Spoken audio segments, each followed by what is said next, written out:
soal kiai berpolitik. Kata Kiai Mukid, tidak ada larangan bagi kiai berpolitik. Jangan-jangan yang melarang itu punya kepentingan politik. Kan begitu kalau saya baca di situ itu juga mau meletakkan persoalan secara benar. Dan itu terjadi sejak lama. Kiai Wahab Hasbullah itu punya adik namanya Kiai Abdul Hamid. Dua-duanya ini di pesantren. Tapi Kiai Wahab ini ya melbu metu ngurus NU, ngurus politik. Itu adiknya itu satu ketika matur, "Kang, sampean niku mulang ae mari, ndak usah melok politik-politik." Katanya adiknya. Kata Kiai Wahab, "Kon iso mulang iku krana keputusan politik.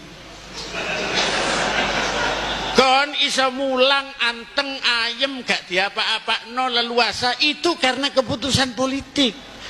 Kalau keputusan politik membuat kamu tidak bisa mulang, kau gak bisa mulang." Katanya Ki Abdul Hamid, "Ya wis kan terusno ae." Itu saya kira itu tarik menarik bainaddin wa dunya. Bainal hurriyati wal fawda, bagiannya Kiai Ali Mashan itu. Bagaimana al-hurriyah dan fawda. Bainal fardiyati wal jama'iyah, antara individualisme dengan bersama-sama. Baina al-ananiyah wal ithar, tarik menarik antara ananiyah di satu sisi, wal ithar di sisi lain. Sekarang nilai-nilai ini yang sedang berbenturan, dan ini yang harus dijawab. Dan NU adalah, saya kira satu-satunya. Wong NU ini organisasi Islam yang paling besar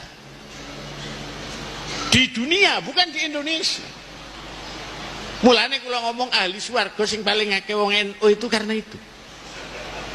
Yang paling besar di dunia ini organisasi Islam ya NU. Dibanding organisasi yang tidak Islam pun yang paling besar NU. Dan NU itu yang paling besar di Jawa Timur. Di Jawa Timur itu NU yang paling besar itu Jember. Saya tidak meneruskan Jember yang paling besar mana. Loh, pernah tahun berapa kita dapat piagam dari PBNU? Karena NU Jember ini yang paling besar.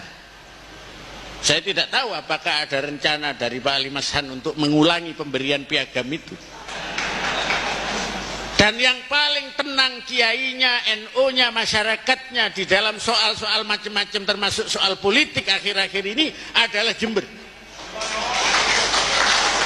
Ya, bahwa ada kergingan biasa itu. Pada begini begitu kita cukup dengan nasihat yang disampaikan tadi.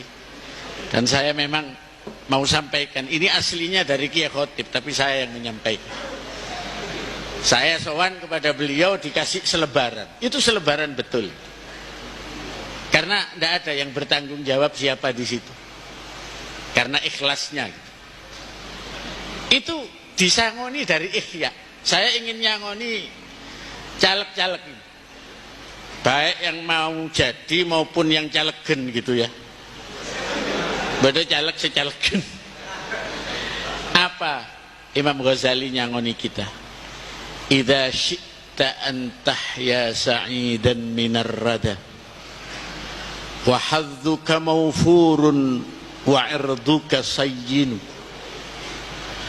lisanaka la tadhkur bihi 'aurata imri'in fa kulluka 'auratun walin-nasi alsun wa 'ainuka in abdat ilayka ma'ayiban fad'ha wa qul ya 'ainu lin-nasi a'yun wa 'ashir bi ma'rufin wa samih man i'tada wa fariq walakin billati hiya ahsan. Saya dapat dari Kiai Khotib tak pidatokno nang dindi. Yang dapat sangunya cuma saya. Ya nanti ada persentasenya itu. Nek eling iki. Saya itu hari-hari ini memang untuk mengakhiri apa yang ingin saya sampaikan. Saya itu hanya menyampaikan 2 syair. Satu dari Imam Asy-Syafi'i menghadapi kesulitan, bencana, persoalan, sakit hati. Itu Imam Asy-Syafi'i menasehati begini.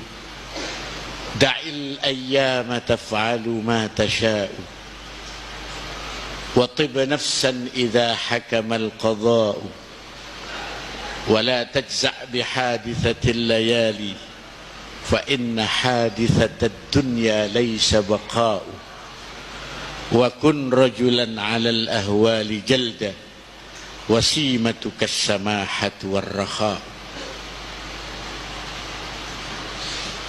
Kalau ini diterapkan sekarang nasihat ini memang nasihat sufi, nasihat tasawuf, dan sikap kita itu kadang-kadang ya bainal fiqhi wat tasawufi. Kita ini mau pakai tasawuf apa mau pakai fikih ya tergantung situasinya. Kalau ada orang menyakiti kita, kita mau bilang apa? Mau bersikap apa? Tergantung. Kalau mau pakai fikih, wa jazaa'u sayyi'atin sayyi'atun mithluha. Balasannya orang ngelakoni elek, dieleki pisan. Atik ngampleng, dikampleng ae. Lah itu kalau cara fikih, ini lebih dekat ke bangsa Pagar Nusa, Banser begitu ya. Tapi kalau tasawufnya kan faman afa wa aslaha fa ajruhu 'ala Allah. Siapa yang memaafkan dan berdamai, maka dia mendapatkan pahala besar di sisi Allah. Loh, dalilnya kalau NU itu cukup. Karena kapan gawe ini sopo sing gawe ngadepi sopo. Fa in aqabtum fa'aqibu bimithli ma uqibtum bih. Kalau kamu ingin membalas, balaslah seperti bagaimana mereka berbuat kepada kamu. Wala in sabartum lahuwa khairul lis-sabiri. Kira-kira NU itu sing tasawuf, sing PKB iki fikih iki, kira-kira begitu kira-kira. Jadi mengakhiri ini saya ingin menerjemahkan apa yang saya dapat dari Kiai Khotib. Idza syi'ta an tahya sa'idan minar rada. Apabila kamu ingin hidup yang baik dan terhindar minar rada, dari kejelekan-kejelekan, wa hadzuka maufurun, dan bagianmu tetap penuh, banyak, terpenuhi, wa irduka sayyin, yang istimewa itu pakai ada wa irduka sayyin, dan kehormatanmu tetap terpelihara. Sekarang banyak orang dapatnya banyak tapi kehormatannya karena dia menghalalkan cara. Maka kata syair itu, ada itu di Ihya, lisanaka la tadhkur bihi auratam ri'in. Lisanmu itu jangan mengatakan tentang cacat seseorang. Fa kulluka auratun walinnasi al-sunu. Karena semua kamu punya cacat dan semua orang punya lisan. Kamu mengatakan cacat orang, orang bisa mengatakan cacatmu. Wa ainuka in abdat ilaika ma'ayiban. Matamu kalau melihat cacat-cacat, aib-aib disampaikan kepada dirimu, matamu laporan, ikolu cacat ngene, ikolu cacat ngene, ikolu cacat ngene. Nek ono laporane moto kaya ngono, fada'ha, tolak laporan mata itu. Fakul, dan katakan kepada mata, linnasi a'yun, manusia yang lain punya mata, kamu membuka cacat orang, matamu menyaksikan kamu buka, orang lain bisa menyaksikan kamu dan membuka. Karena itu saya kira ngadepi 2004 ini